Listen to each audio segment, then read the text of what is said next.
add some paint to it while it's wet. I'm using Luminaire.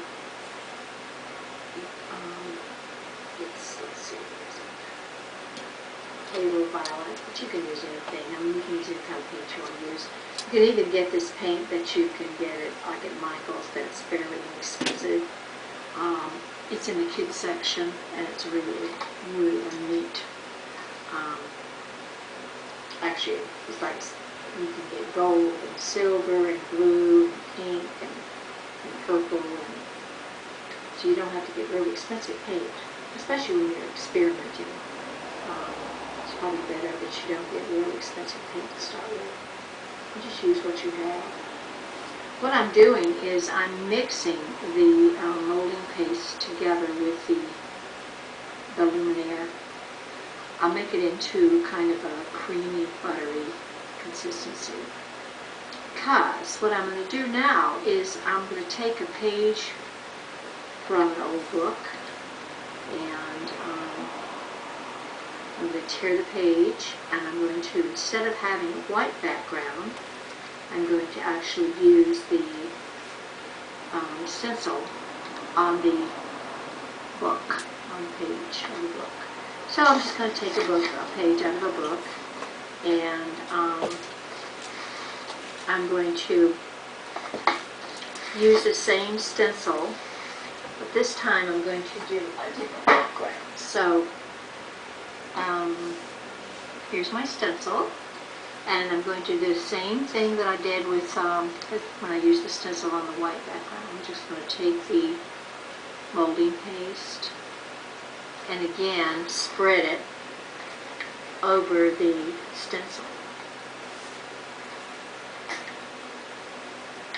so that you have a raised area again.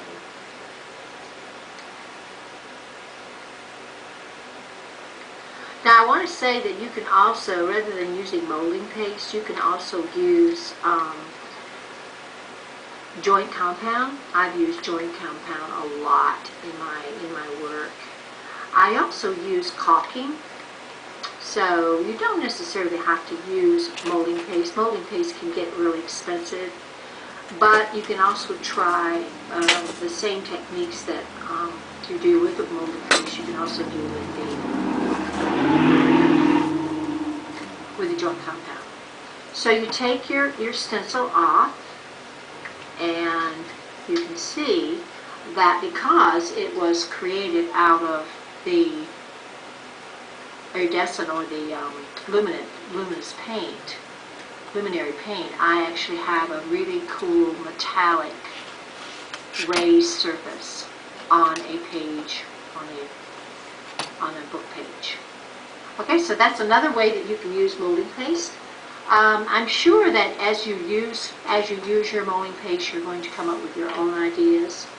The idea too is just to experiment and explore the medium. Okay, so I'll be back again and show you another technique. I wanted to talk about what I did with the raised molding paste.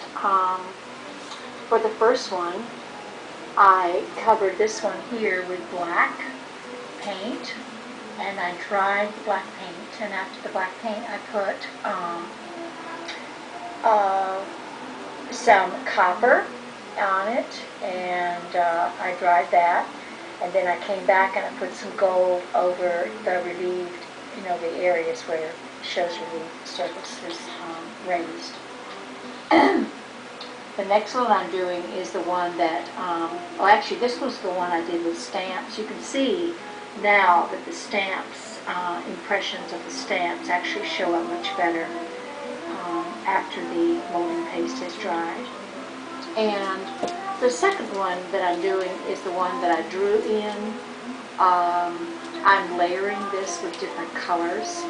So I'm not really drying the paint, I'm doing wet on wet. So what I'm doing is I'm creating a surface that just has layers of color, and that's the second one that I'm doing. And I'm using just, this one I actually used just watercolor paint, not real watery, but just a little bit of a wash, and I washed colors over each other. And the one that I did in black and gold, I used just really inexpensive craft paint, and you can pick that up at Michael's. Okay, so I will continue, and I will be back with you to let you know what I'm doing with the other 2 squares.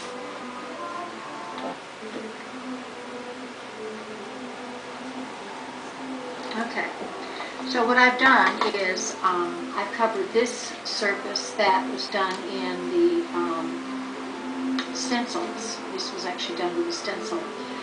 I covered it with a little bit of dry brush, a little bit of black dry brush over it, and it's just really brought up the raised surface more and looks a lot like stone. So I'm going to let you see that. You can see that really looks like stone, and it's real natural looking. So what I probably will do is just brush a few more colors on it to, again, keep the actual look of the stone. This one I did with because I really wanted to make this in moss, kind of a moss background. And so I covered the fabric that I embedded in the modeling paste. I actually covered it in green. And I covered the surface with a little bit of a light green as well.